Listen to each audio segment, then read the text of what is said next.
Good morning guys, update tayo sa kalsada dito sa amin sa barangay Bagong Pag-asa. Meron tong part 1 eh. Ngayon, update natin. Ito ngayon yung part 2. Tingnan natin yung sitwasyon ng kalsadang proyekto dito sa aming barangay. Check natin kung hanggang saan na yung inabot nung paggawa. Ayun. Hanggang dun sa may hangganan. Tingnan natin yung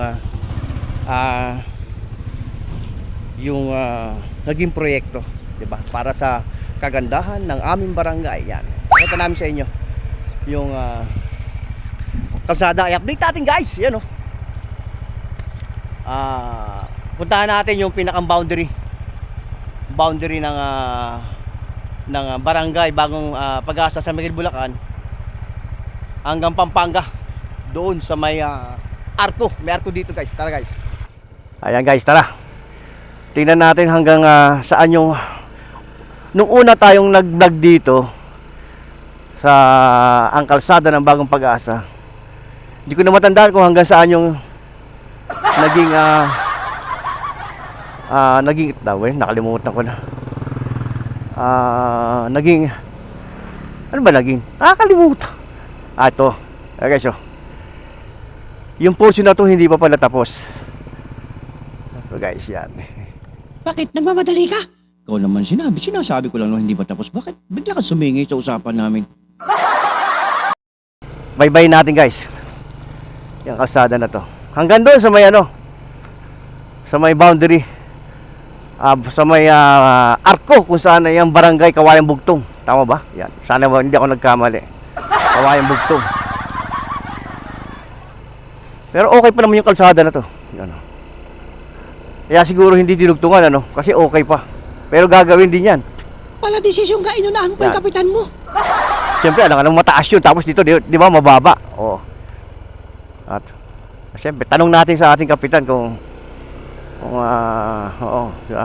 Para malaman natin, baka mamaya sabihin gagawin, hindi pala gagawin, di ba? Yes! ang hirap naman nun. Yan. Kita nyo, guys, laki ng improvement ng kalsada nung nagawa. Pangalawa, tumaas. Ayan. Tumaas yung kalsada. Palagay ko hindi pa pwedeng daanan dahil may mga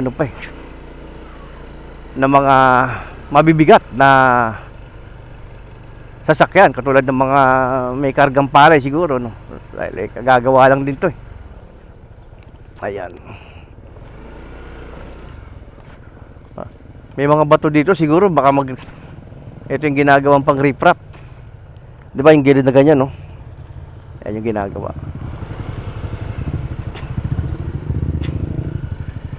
Oo nga, ayan yan guys Ano kaya ito? May mga bato.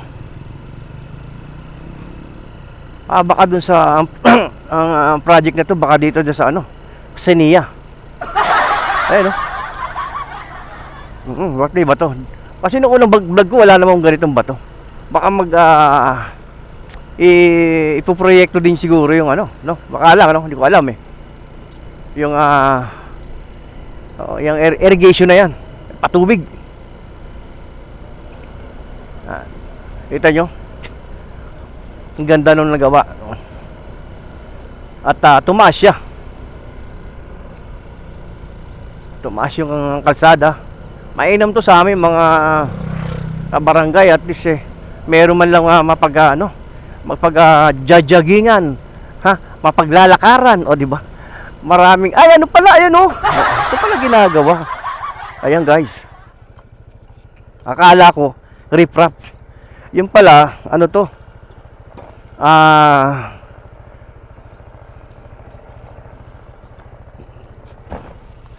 Pala, guys, to? 'Di ba? Meron kang uupuan. Ayan ganda naman Ayan Ito pala 'yun. Akala ko dito tingnan mo, 'di ba? Hindi mo kasi muna tiningnan Malay ko ba? Kita ko buhangin, akala ko sa irrigation gagawin. Yung pala dito. Ito, guys, yan. So nasa nasa angulo ng beautification. Tama ba? beautification. Tama ba sinasabi ko? Ano sinasabi ko? Ayan, guys. So maganda yan pag napinturahan lalo at nalagyan ng ilaw. Aba. 'Di ba? Ayun pala yun. Akala ko yung mga bato-bato na yun gagawin parang riprap dito sa NEA. Aba. Ayaw, di ma. O naman ginawa na ngayong kalsada mo. Gusto mo pa. Ayan. Gusto mo pa pagawa yung irrigation. Ayan guys, oh. Kawayang bugtong. Dito yung hangganan.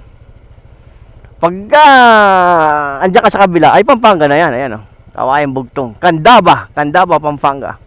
Barangay, Kawayang bugtong. Yan siya guys.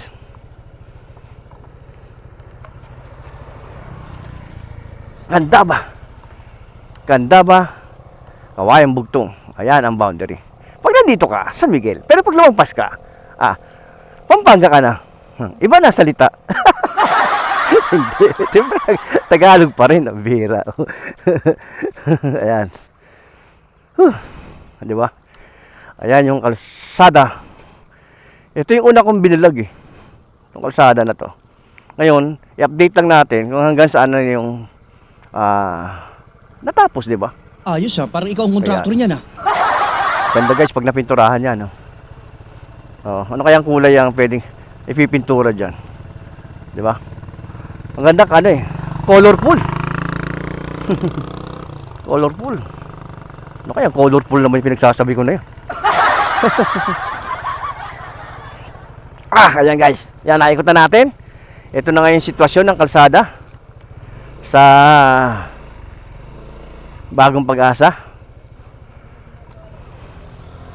Ayan ang sitwasyon. Ito nyo naman, palay. Talagang kukunti pa lang yung kabahayan dito sa amin. Ayan. Tara na guys. Ayun, at na-update natin yung kalsada rito. Ang tagal ko na kasi hindi nakapunta. Sabi ko i-update ko at merong tayong may iba-vlog, no? Kasi medyo may kalayuan din eh. Tama-tama umuwi ako. Dahil alam niyo naman pagka ganitong panahon, December, sama-sama ang pamilya. O siyempre, samantala hindi na natin pagkakaroon. Nandito tayo. Ayan, kaya pinakita ko sa inyo yan, yung proyekto ng aming kapitan, o di ba? Yan yung proyekto sa pagpapagawa ng kalsada dito sa aming barangay. Oo. Ito pala pinakang akala ko riprap Yun. Hindi pala yung pinakang tawag dito. Yung gilid, nilalagyan ng design. Kaya maganda pag natapos yan, nalagyan na lahat.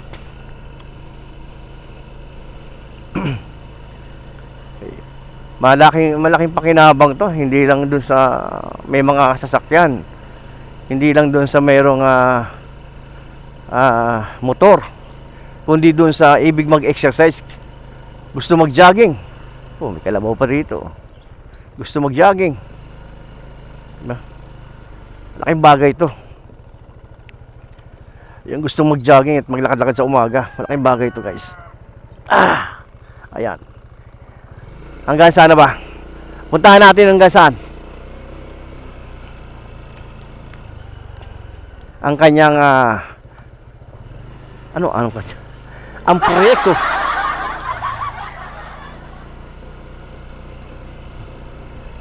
Yan.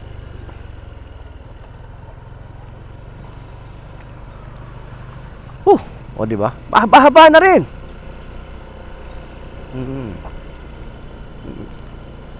Ayan. Ang laki ng itinaas. Sobrang laki ng itinaas. Kasi yun yung lumang kalsada guys Kitang-kita sa camera Kitang-kita sa camera. So malaking bagay na ito, lalo sa may mga sasakyan, di ba? Hirap pagka yung ang kalsada mo ay luwak-luwak, butas-butas. Hirap yan. Siyempre, salamat tayo sa aming kapitan at nagkaroon ng proyekto, nalagyan ng bagong semento to. Kasi matagal na rin. Ayan. Matagal na rin.